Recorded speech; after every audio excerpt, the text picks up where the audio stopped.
have this database, and it takes a lot of time and resources and research and archive work to do this. So thank you very much for the society who is doing this. Exactly. And I also wanted to say that I think till now we have over 100 stones in the district. And for us in the district, it's very important that with this work, with these stones that we have on the streets and we see every day, we kind of take our past from the archives, from the museums, onto the streets, to the people who still live there, because it's an everyday remembering, and it helps also in the, how would you say this, in the Erinnerungskultur, in the memory culture, that if we are aware and vigilant of our past, we are open also for the future and know what also happens, and can also hope that it will never happen again. So I have to say, part of the district, thank you very much for doing all this amazing work, and that we have today again, not a stone, but a plaquette to put here in the house. Thank you very much. Thank you very much.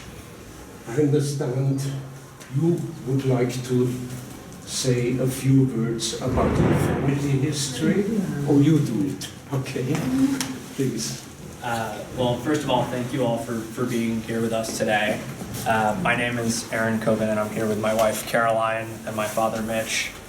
We've traveled from the United States to honor the memory of my great-grandparents Edgar and Edith Kisch, as well as my great-great-grandfather Alfred Kisch. Edgar's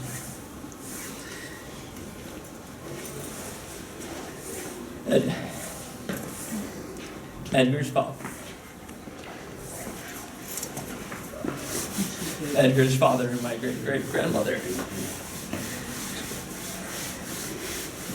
And as he finished Edith's mother. All four lost their lives in the horrors of the Holocaust.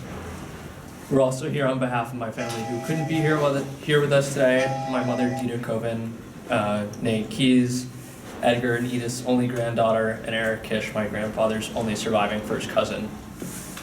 And of course, my late grandfather, Peter Keys, née Kisch, who as a boy of only 11 or 12 years old, escaped Vienna on the Kinder transport to the United Kingdom.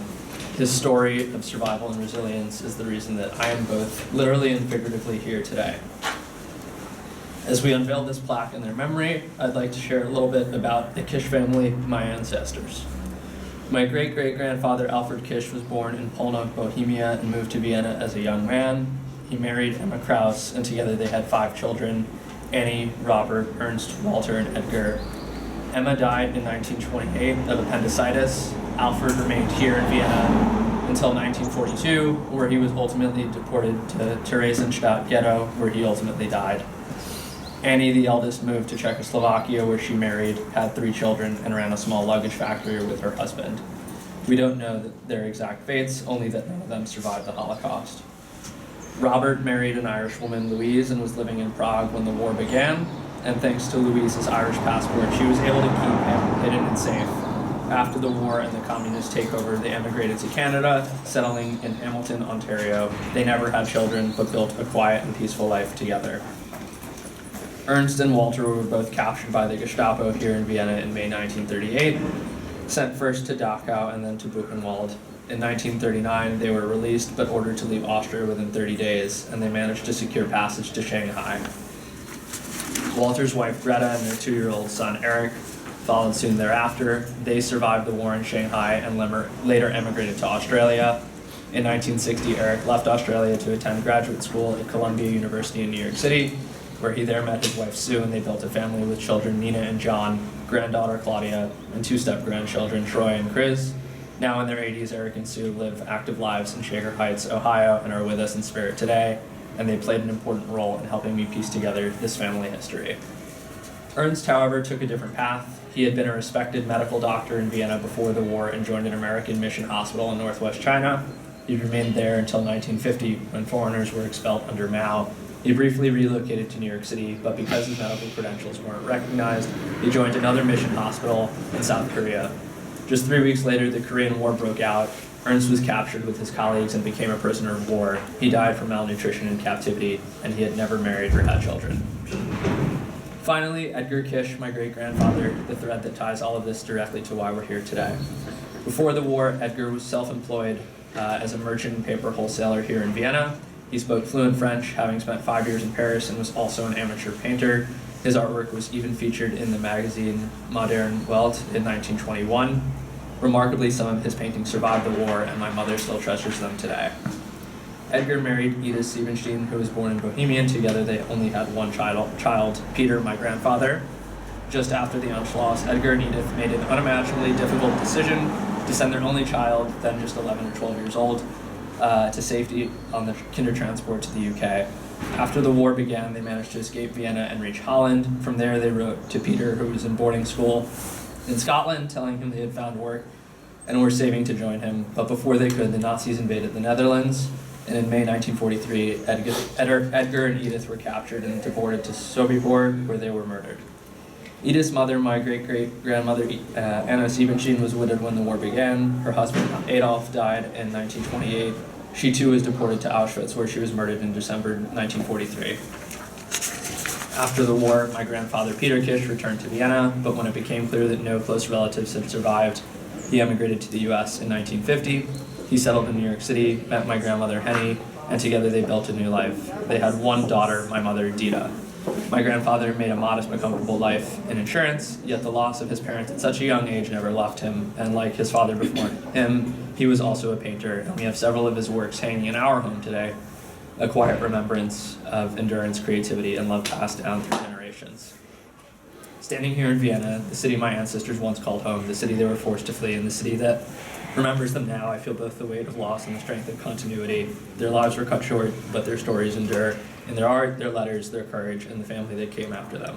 So on behalf of my family, I'd like to thank all of you who made this memorial possible, and may this plaque stand as a lasting reminder, not only of who they were and how they lived, but the enduring power of memory, love, and survival. Thank you. Thank you so much for this presentation.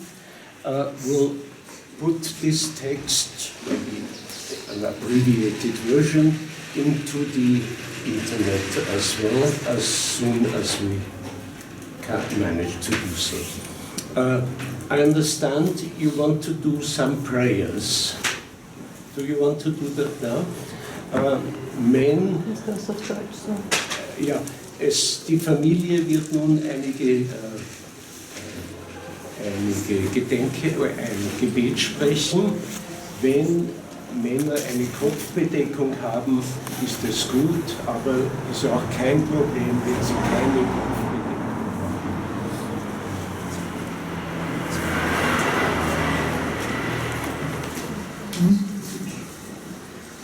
מלא רחמים, שוכן במרומים, חמצי מנוחה נכונה על כנפי השכינה, במלוז קדושים וטהורים, גזוהר הרקיע מזהירים את נשמוס, לב הלוי, פיטר קיס, ואס אביו, אדגר קיש, ואס אמו, his mother?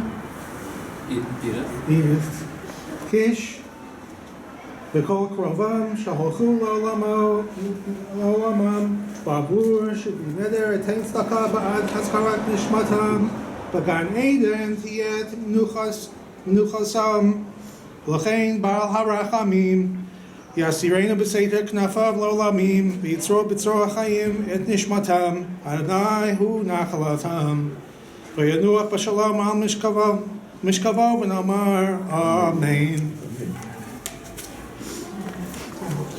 Thank you very much.